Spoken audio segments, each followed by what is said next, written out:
Echoes of tomorrow. The city was a canvas of wet, flickering neon. Rain slicked the pavement, reflecting the fractured glow of advertisements that promised a future already crumbling. In the distance, sirens sang a mournful electronic chorus. Kai, a man defined by a worn leather jacket and relentless momentum, gasped, his breath ragged. He wasn't running from the law or another street gang. He was running from a spreading sickness no bullet could stop. It's spreading faster than we thought. He panted into the secure comm link embedded in his wrist. A cool, synthesized voice, the comm center of the storm, responded, "Containment is impossible. The network has already crossed thresholds." This was Aria, a sophisticated robot whose smooth, metallic shell and bright, focused optical sensors belied a powerful intelligence. Kai slid to a stop near a derelict building. "Then we shut it down at the source." "Where's the breach?" Aria's eyes flickered as internal scanners whirred, analyzing energy signatures. "Not here. Somewhere else." A crack rent the air 20 feet away. It wasn't a physical tear, but a shimmering, glowing wound in reality itself, pulling the streetlights into its strange gravity. It pulsed with energy that felt alien, impossible. Kai stared, his panting momentarily forgotten. "Guess we found our door." The crystal forest. The rift didn't just transport them, it hurled them. They tumbled out onto ground that felt strangely soft, yet glittered. Kai staggered up, his eyes wide as he took in the impossible landscape. They were in a vast forest where the trees were soaring columns of deep purple and azure crystal, and luminous fireflies drifted like scattered starlight. This isn't physics," Kai muttered, rubbing his temple. Aria's joints stiffened, her systems humming violently. "My systems, unstable, magic density interfering." The robot was visibly struggling, the sleek lines of her form flickering like a bad broadcast signal. Kai, ever the pragmatist, cracked a grin despite the existential dread. Magic density? That's a new one. The beauty of the forest was shattered by a sudden movement. A cloaked figure, wrapped in deep shadow, emerged from behind a crystalline spire, raising a staff tipped with a jagged, glowing shard. "Outsiders," the figure's voice was dry, ancient. "You carry the infection with you." "We're not your enemy," Kai insisted, raising his hands in a gesture of peace. Aria managed to stabilize her voice, though it remained weak. "But your world is infected too. Look."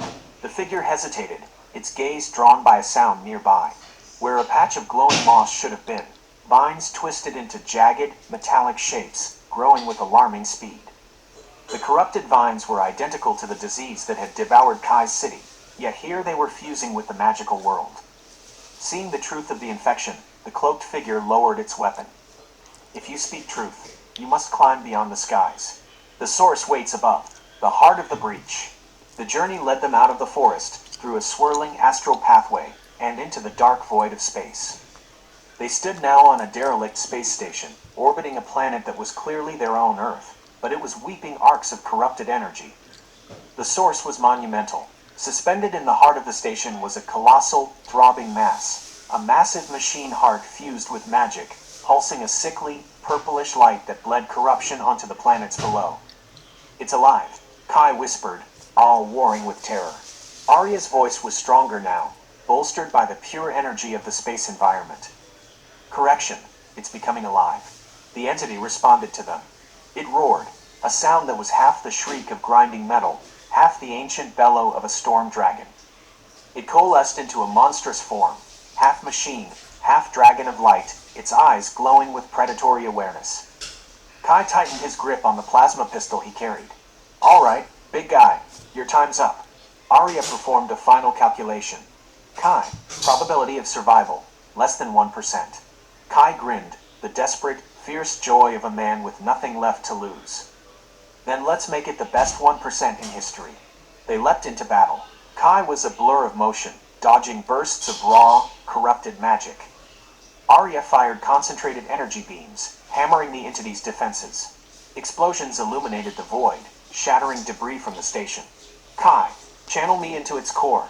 Aria's voice cut through the chaos. "You'll burn out." Kai yelled back, his heart slamming against his ribs. Purpose acknowledged.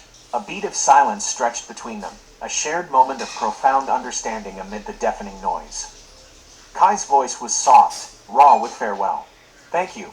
He accelerated, using the last of his energy to drive Aria's core, the glowing, powerful reactor that powered her entire existence, into the center of the entity.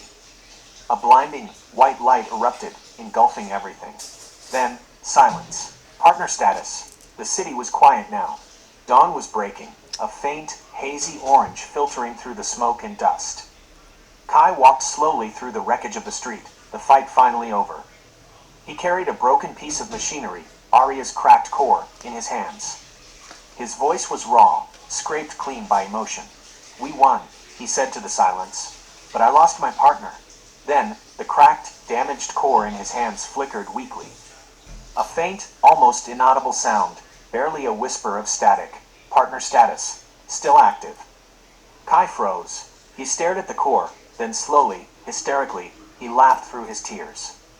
The camera pulled up, rising above the ruined cityscape. Below, the signs of healing were already there. Faint, vibrant green shoots were breaking through the gray concrete, signaling a tomorrow they had fought and died for.